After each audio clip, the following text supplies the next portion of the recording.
Hi, Cancer Wellness friends. I'm Nancy Waldeck. I'm here today for Cancer Wellness at Piedmont, Atlanta, the Thomas F. Chapman Cancer Wellness Center at Piedmont, Atlanta. So Shayna and I have some really great recipes for you today, and it's going to be fun because our recipes are all about salsa. And we're kicking it off with this green salsa that I think you're going to love. And we're using some ingredients that you may not have used before. So let me tell you first about tomatillos. So this is a tomatillo, and I've got a little bit more information in the recipe below. But it's that funny looking tomato-shaped veggie that is green, and it has a real papery husk on it. So in order to use it, it's tart and delicious. And I think you'll see that if you make this recipe. So the first thing I'm gonna do is take this husk off my tomatillos, and I need about a pound, which was about 7 or 8 small tomatillos, about a little smaller than this, but it doesn't have to be exact. So you could have 1.25 pounds or 7/8 of a pound. So anyway, when you take that husk off the tomatillo, it's sticky. And what you want to do is take the husk off all your tomatillos, your pounded tomatillos, and then you want to rinse them so that you'll get rid of the stickiness. Then what you're going to do is you're going to line a sheet tray. I'll put these right here.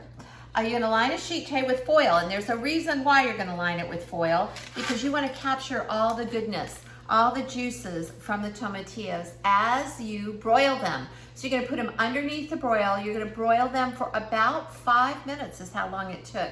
On the stem side down, and then I flipped them over, and it only took about 2 or 3 minutes to get them nice and brown like that. And oh my goodness, they smell good too. So I've got my blender out. So this recipe does call for a blender, and I'm gonna turn it on. And then what I'm gonna do is I'm gonna take that foil off my pan, and I'm gonna scrape up, whoops, where are my tongs? Scrape up the goodies off the bottom of my foil very carefully. And then I'm gonna put all these, the tomatillos, the juice, and all the little brown bits right into my blender. So here we go.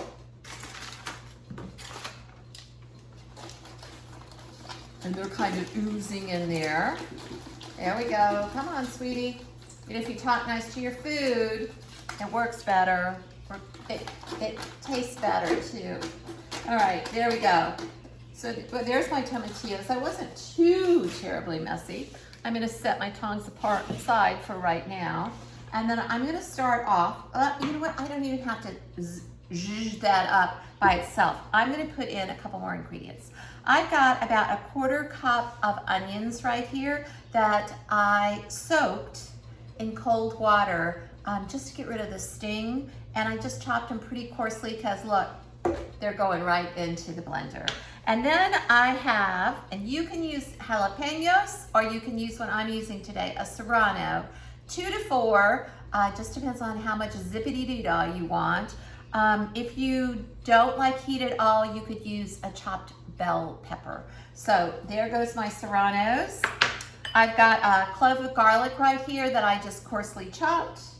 And then I've got cilantro. So there goes my cilantro.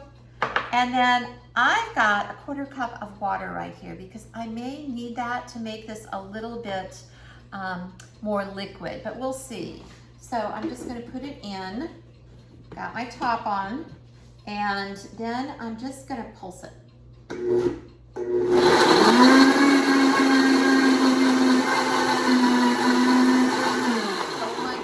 I wish you could smell all this wonderful cilantro and garlic, onions. Oh my gosh, it smells so good.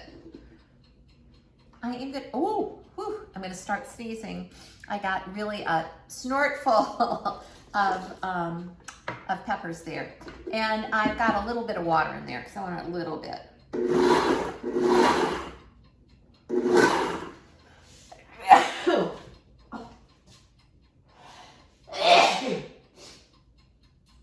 If I was a really good video editor, I would edit that out, but don't do what I just did. Oh, that was kind of funny. Anyway, I'm gonna put salt and pepper in here. Now you know what live cooking is really all about. You've seen me do stuff like that before. I know you have if you've been to Cancer Wellness. I'm gonna put some salt and pepper in there because we need some sea salt and pepper. That wasn't very much at all, maybe a half teaspoon, but probably only about a quarter. And then there goes my freshly ground black pepper, yum. And I'm gonna zip it up one more time. I'm gonna taste it, and then we're gonna put it on something fun. All right, here we go with my taste. I just splashed it out on top of me. I'm having problems with this. All right, there we go. Oh my gosh, y'all. I get the zip from the tomatillos, the serranos, the heat from the serranos, the onion, a little bit of garlic, and then the water, and it eases everything out.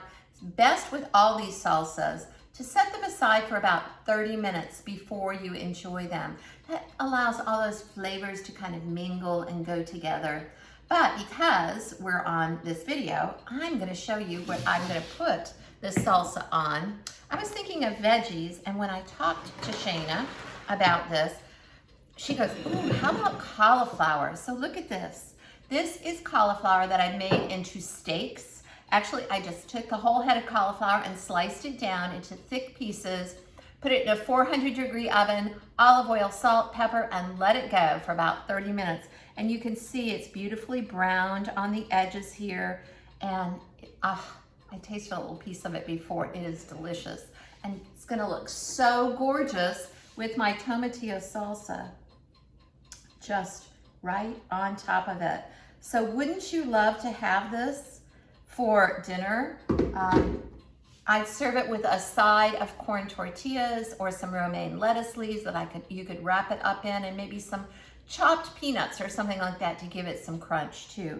But here we go. This is the green tomatillo salsa, and I put it on roasted cauliflower, and you can find the recipe for this right below.